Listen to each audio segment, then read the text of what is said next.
right, y'all, today's video, some of y'all not gonna be super into it, but some of y'all are gonna love it.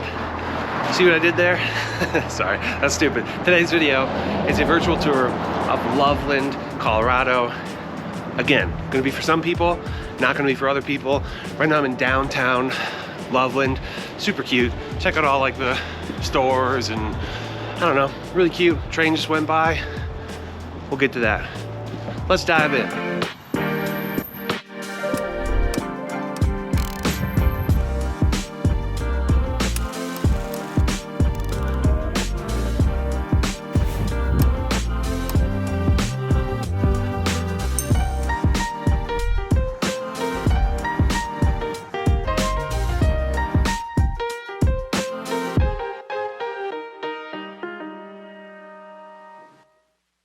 How's it going, my friends? My name is Jesse Lynch and I work with the hardest working real estate team in the game. We're called Welcome to Denver, and you can check out our website, welcometodenver.co. But this YouTube channel is all about helping you find a place to call home. Sorry, I'm gonna take these off. I feel a little unnecessary.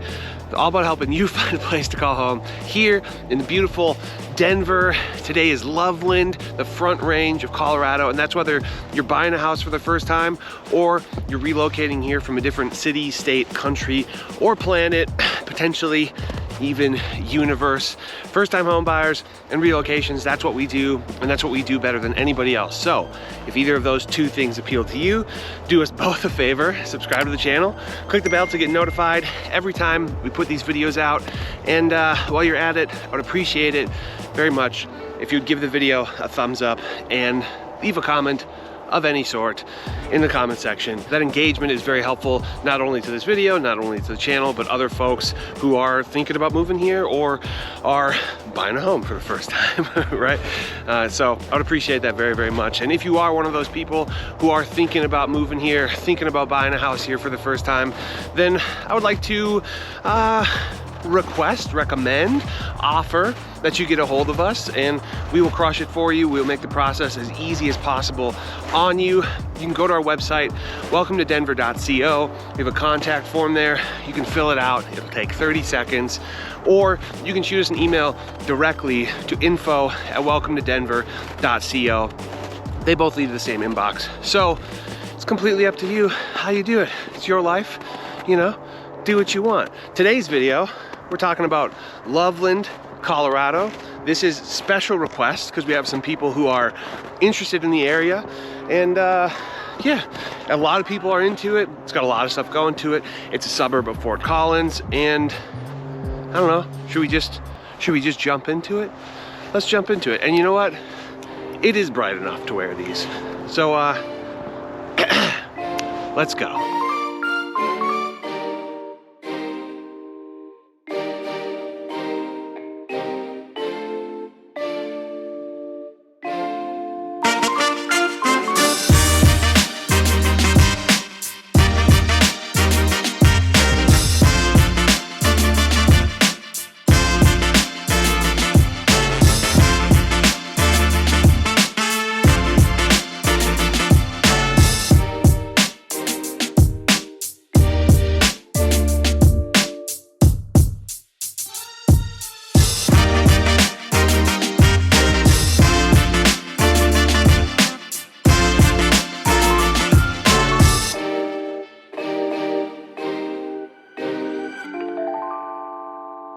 All right, y'all, right now I'm at Boyd Lake State Park, an actual state park in Loveland, Colorado.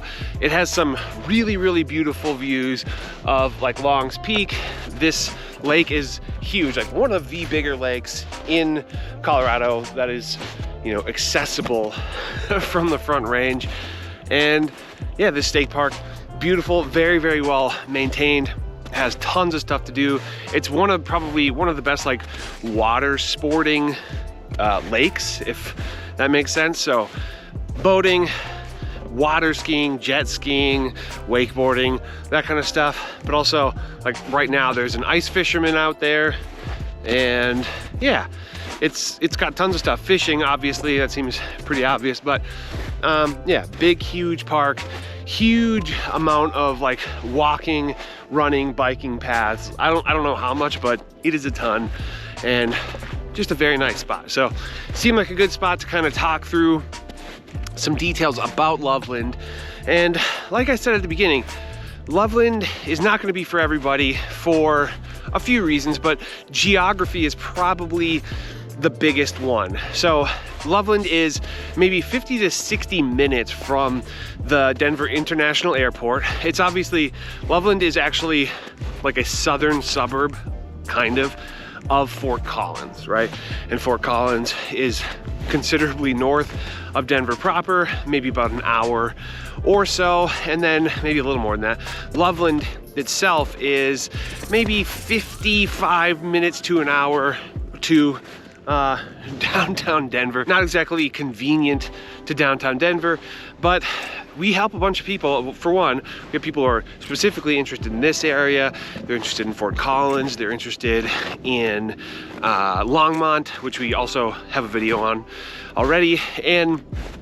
But they're also interested in stuff like Erie and Boulder even, right? So we just find that a lot of people are interested in a pretty big, geographical swath of the Front Range.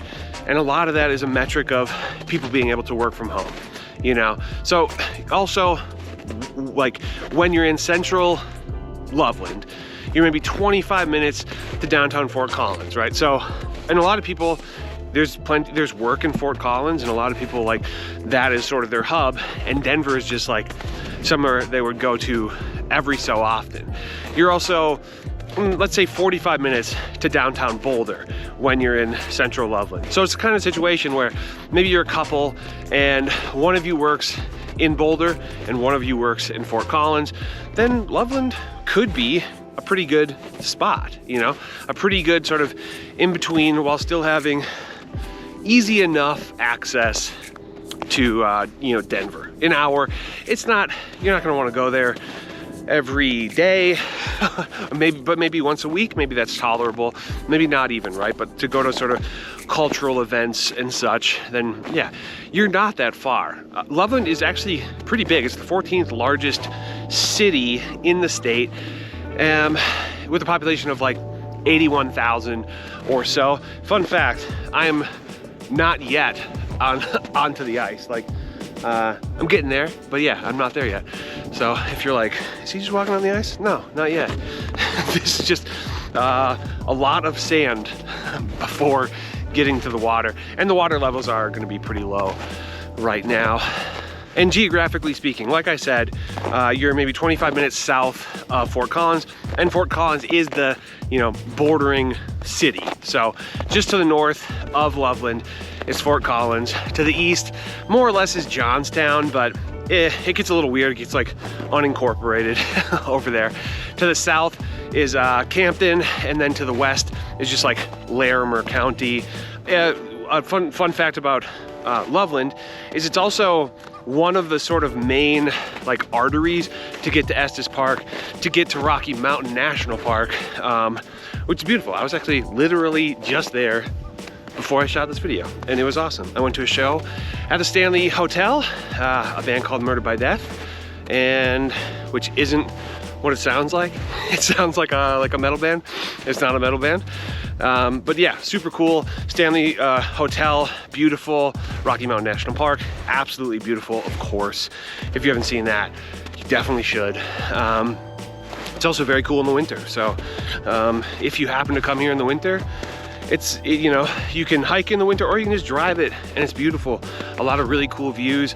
Obviously, like insane views of Long's Peak, where you're like right there in it. I kind of wonder if I should do a video just on that, but actually national parks have very strict rules with filming and using for commercial use.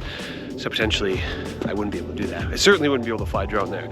That would be illegal. And then, all right, as far as schools are concerned, the schools here are okay. They get a B rating on niche.com, 23rd best school district for athletes in all of Colorado, which that's not bad. If the athletic thing is important to you, yeah, not terrible. And I would say the best school, at least the highest rated school in Loveland, is Loveland High School. It gets a B+, that's grades 9 through 12.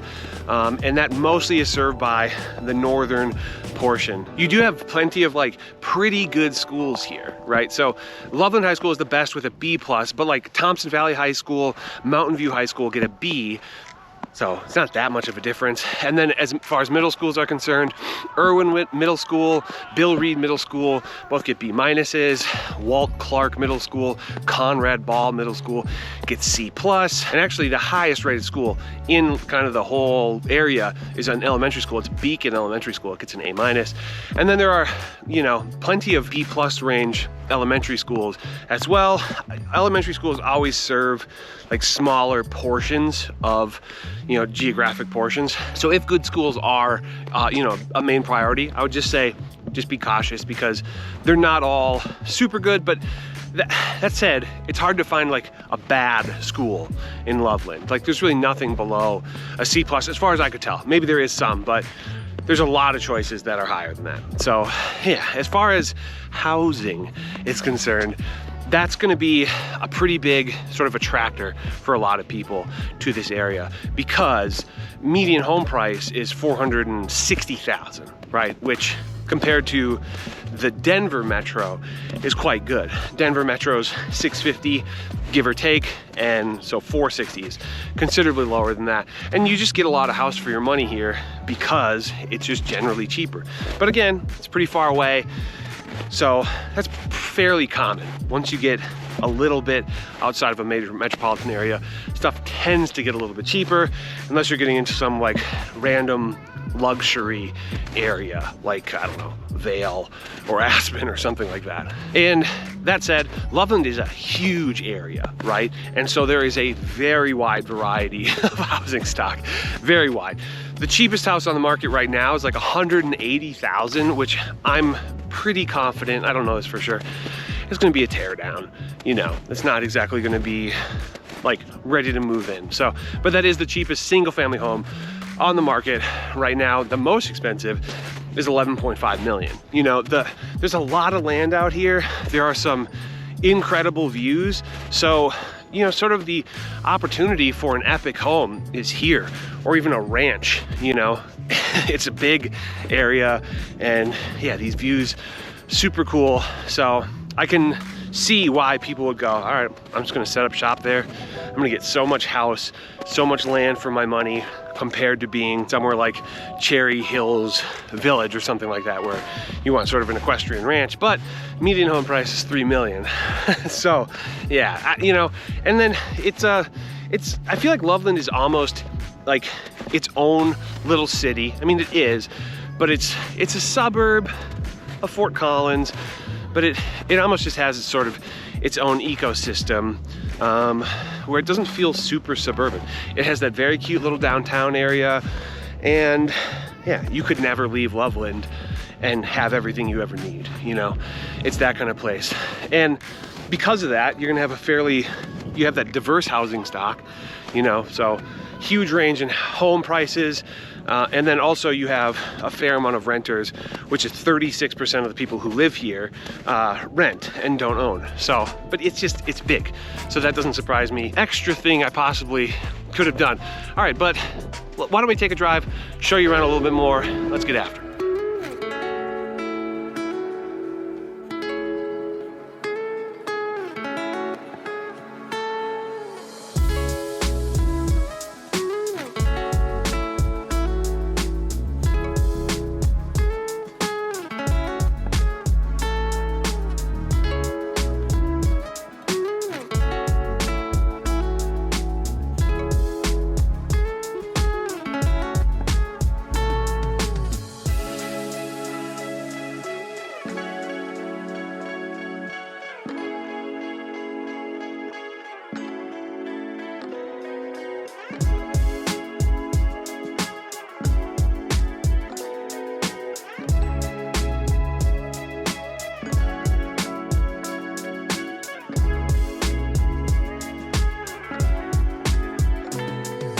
Alright, y'all, right now I'm in a neighborhood that I think sums up basically the starting point of home prices here are kind of at the where the median is, and then you can definitely pay more than that, right? like a lot of places in Colorado, but really the low end is about $450 in this neighborhood, but it's also generally quite new. I'm actually looking at a sign that says Fox Haven Village, so if you're curious, that is what the community is called, but it's very nice. I would say generally mostly 90s and newer, probably entirely 90s and newer, and maybe even 2000 and newer, like for the majority of them. But you know, I kind of want to give you an example of what is available. But that said, there are so many things available. So hopefully, you know, the B-roll and kind of the footage in between stuff shows you some of that variety. Again, you can get a pretty modest home in Loveland. You can get homes like this that are very nice, undeniably nice, or you can potentially get an epic home and even a freaking ranch, you know, or like a farm within the boundaries of Loveland. So there's a lot going on here, but okay, we're talking pros and cons of living in Loveland as I see them. And to me, one of the, you know, I'll just start with some of the pros. One pro is going to be the cool, like cute, quaint downtown area. It is super cute, and it's like a proper old school downtown. You can tell Loveland sort of just used to exist on its own before it sort of was like considered a suburb, right? It used to have a downtown, and that's where sort of people did their business within Loveland, but now it's sort of transformed into a more modern, small town downtown, where it's more for like the cute and the interesting stuff than, you know, for like where you're not gonna get like a department store in these old school downtowns anymore. But so that, you know, and there's just a hipness, there's tons of places to eat and drink and shop and stuff like that. And then this is probably pretty obvious, as I've already talked about it, but for me, one of the biggest pros of Loveland is going to be the affordable home prices, right? Like I said earlier, it's like $450 or so for median home price, which is generally very, very good for the Front Range. And you know, you can see here, you kind of get a lot for your money, as far, if you compare this to, you know, a closer suburb to Denver. That makes sense? So yeah, affordable home price, and you get a lot for your money. I'm gonna throw this in. It seems very neighborly. People are just saying hi to each other. I like that. Next pro is actually that it's very like pedestrian friendly. Even though it's suburban, there's people biking literally all over the place. There's people walking everywhere, and they do a good job with bike lanes and like paths and stuff as well. I don't know if you're gonna be able to see this, but up here there's sort of a peak, and there are definitely some very epic homes up there. So when you're talking 11.5 million, I think either you're talking a ranch with a ton of acreage or some insane house with an insane view way up on a peak like that. But yeah, Loveland has that stuff. So next pro for me is going to be this sort of like quiet, peaceful neighborhood vibe. And not all of Loveland, pardon, this might be very distracting, but somewhat zen, you know? But not all of Loveland is going to feel this like neighborhoody and quaint, but a lot of it does. And there is a lot of opportunity for this peaceful neighborhood. And not only that, but you know, nice suburban neighborhood with good sized yards, good sized homes, and you know, just a lot of like that suburbanness that a lot of people are looking for. You know, most of these homes are probably going to be 2,500 square feet or more, and just really, you know, good size yards, not egregious, not insane, but very serviceable, and it's going to do the trick for a lot of people. A lot of the people that we help, this is kind of like what they're looking for, if they're looking for suburb as far as home style goes. Next pro for me, just all the suburban amenities. It has just about everything you need in terms of suburban amenities. Like I said earlier, you could probably live in Loveland and never leave Loveland and you'd be just fine. You'd have everything you ever need. Would you maybe yearn for some more culture, a little more excitement? Maybe, but you do have that downtown with some really cute stuff. So yeah, it's not really a deal breaker, but tons of suburban amenities. A lot of people are gonna like that. Next pro, this is maybe catered towards me extra because I am from Minnesota, but there's a lot of water here. There's a lot of water elements, right? Rivers, lakes, reservoirs. I feel like there's almost more, this probably isn't true, but this is very much me making a statistic up, but it feels to me like Loveland has more like water surface area than almost anywhere else in the Denver metro or the Front Range. And then last pro for me is just that you have really great access to Rocky Mountain National Park, which is absolutely insane. One of the, I don't know, most epic national parks in the game. I don't know, very, very cool. Also, Roosevelt National Forest is just basically between here and Estes Park and a bunch of other land area as well. Also very, very beautiful. Not a national park, but national forest and very cool. So let's move on to cons. As far as cons go, I guess I would start with schools are pretty good, but not, you know, excellent. Not in the top 10, but generally pretty good, but not incredible. So if really, really high quality schools or really, really highly rated schools are something that are very important to you, then you're not gonna find that here very much. Next pro, sorry, this shadow drives me crazy. Next, does it only drive me crazy? If it drives you crazy, let me know, because I try to avoid it all the time, and sometimes maybe I don't have to. So next con is that it's big. Like the landmass is huge for Loveland, so you can pretty, like from where I am, I'm kind of on the western edge, but not even all the way, but from where I am to, let's say, the Target in Loveland, it's like 20 minutes and it could easily be 25 minutes from certain spots.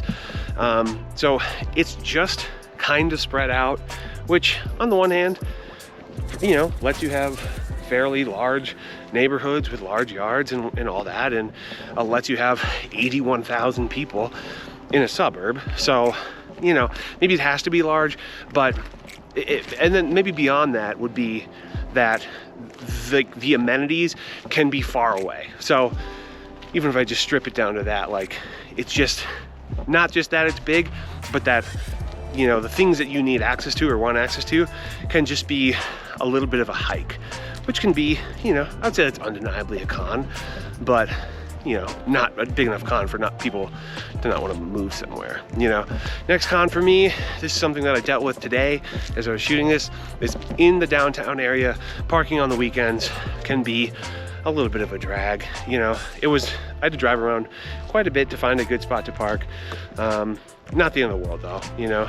Again, like, how often are you going downtown? I don't know, measure that against that. Maybe you can even live close to downtown, at which point you can walk or bike there, and then the parking is not a problem at all. And yeah, you know, but maybe if you work downtown Loveland, that is, it might be a little bit annoying that it's just difficult to find a spot. Next con, and if you're a foamer, if you know what that is, this might not be a con for you, but for sure it's gonna be a con for some people, which is that there are trains going through the downtown area, which, you know, they also blare their horn. So careful if you're buying a house near the train. If you have like a little kid or something like that, they might blare the horns, you know, at a time that your kid is sleeping or napping or something like that. And yeah, because it goes right through downtown. So on the other hand, some people really love trains, like to look at them, even like the sounds of them. So it's not really going to be a con, but something to consider. But beyond that part of it, trains just sometimes mean that you're stopped, right? You can't get through because the train is there. So yeah. And then last con, and this is, I always have a hard time like expressing this. I have one way of saying it that I think does the best justice, which is that there's like in certain parts, I would say not this part at all, but there are echoes of a rural past, right? Or rural, if you're one of those people. Which is to say, there are certain parts, like as you get further west, closer to the mountains, you'll find just homes with kind of a lot of stuff in the yard, you know, and like multiple cars that no longer operate just in the yards. Among other things, you know, it's just like certain spots where you're gonna get a little bit of a dinge. But that said, areas like this, there are plenty of areas that are absolutely beautiful, but something to be aware of if you're not super into that is just that, yeah, there's an echo of what used to be a very rural Loveland. Okay, let's go for a drive.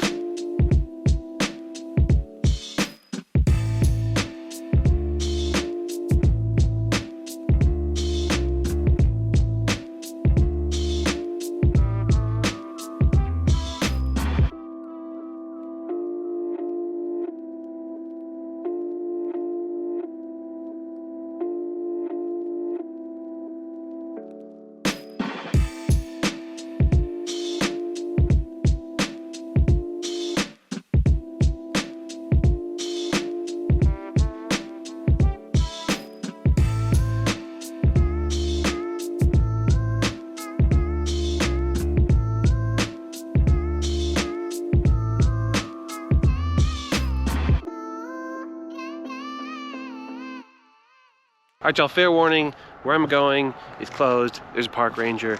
They may make me leave. I'm not 100% sure. I wanted to get closer up, but I think you'll be able to see it anyway, which is Devil's Backbone, which is such a cool hiking spot, such like a cool picturesque sort of ridge. I hope you can see it in the background. It is super cool. Otherwise, just do yourself a favor. Google Devil's Backbone. Super cool. But if you've been watching these videos, you know that we have a section we call our For Fans of section, which is to say, if you like what you see here in Loveland, maybe check out these other areas as just sort of additional options to you, some of which we may have virtual tours on, some of which we may not yet, but we will, because this is what we do. So first spot, and I guess the first two, these are very much based on the geography, just like, you know, proximity, which the first of which is Longmont, which we do have a virtual tour on. Longmont is great, and it's just a little more, almost a little more high end as far as like the suburban amenities and stuff like that are concerned. Fort Collins is a little more of like a complete city, right? So, but you know, consider those. Loveland is sort of in between, almost a little more like rural, if that makes sense. A little more, yeah, smaller vibes, although Longmont is still pretty small. But yeah, it's almost like an in-between, a little less suburban. I don't know, you'll see. You'll see the videos. If proximity, if like area and geography is not that important to you, or maybe you like what you see, but you want something further south, I would say check out Ken Carroll. Largely for the affordability, but proximity to the mountains, proximity to like beautiful outdoor spaces like this. Ken Carroll is right up against the mountains, has some of the oldest like rocks in anywhere in Colorado, which is cool. Like, and by rocks I mean like rock formations, not just like individual rocks. But yeah, Ken Carroll, especially when it comes down to affordability, would be worth checking out. Next spot, I would say Littleton. Littleton is really nice. I love Littleton. I love the downtown of Littleton. We do have a virtual tour on that. We do on Ken Carroll, by the way, as well. And Littleton, I would say if you're looking for, you know, a similar kind of cute downtown, but maybe like better schools, maybe you want like truly top rated schools, Littleton would be definitely worth checking out. yeah, it's very, very nice. And Greenwood Village comes to mind as well, just because it's right next to it. Last place that comes to mind, mostly because of proximity to the mountains, old school downtown. Although it's a little more robust, well, I would say it's quite a bit more robust of a downtown. It's more of a college town and just has a lot going for it. Golden, Colorado. Maybe I already said that, but yeah, Golden is very nice, very like complete in its sort of cityness, right? It doesn't exactly feel like a suburb, in kind of the way that Loveland doesn't exactly feel like a suburb, although it sort of is. Yeah, it can sort of exist on its own as a city, and yeah, you could probably never leave it. But that cute downtown, that access to the mountains, to me, that's like really the things that it has in common the most. I believe Golden is a bit more expensive, but also very, very cool. Just like such a quaint place. And then proximity to, you know, ski hills and stuff like that, which, you know, I haven't mentioned this yet, but Loveland has access to Estes, you know, Estes Park and Rocky Mountain National Park, but not exactly quite as convenient access to some of like the best ski hills as maybe Boulder or Golden would, just because of where it is geographically. But whatever it is, whatever spot sounds cool, maybe you're still, you know, wrestling with it, we'd love to just like hop on a Zoom call with you. You know, if you are thinking about moving here, get a hold of us. We'll hop on a Zoom call. We'll help you talk through, you know, what is the perfect spot for y'all, the perfect house in the perfect neighborhood, and we'll get you there. So you can go to our website, welcometodenver.co. We have a contact form there. You can fill that out, absolute piece of cake, or you can shoot us an email directly to info@welcometodenver.co, and they lead to the same spot. We'll get back in touch with you, get the show on the road, and get you headed to being a citizen of Colorado, a citizen of the Front Range. And as always, as you exit the video, please do so safely. Subscribe to the channel, click the bell to get notified, give the video a thumbs up, and say anything at all in the comments. Thank you all for hanging out. I'll see you in the next one. Bye.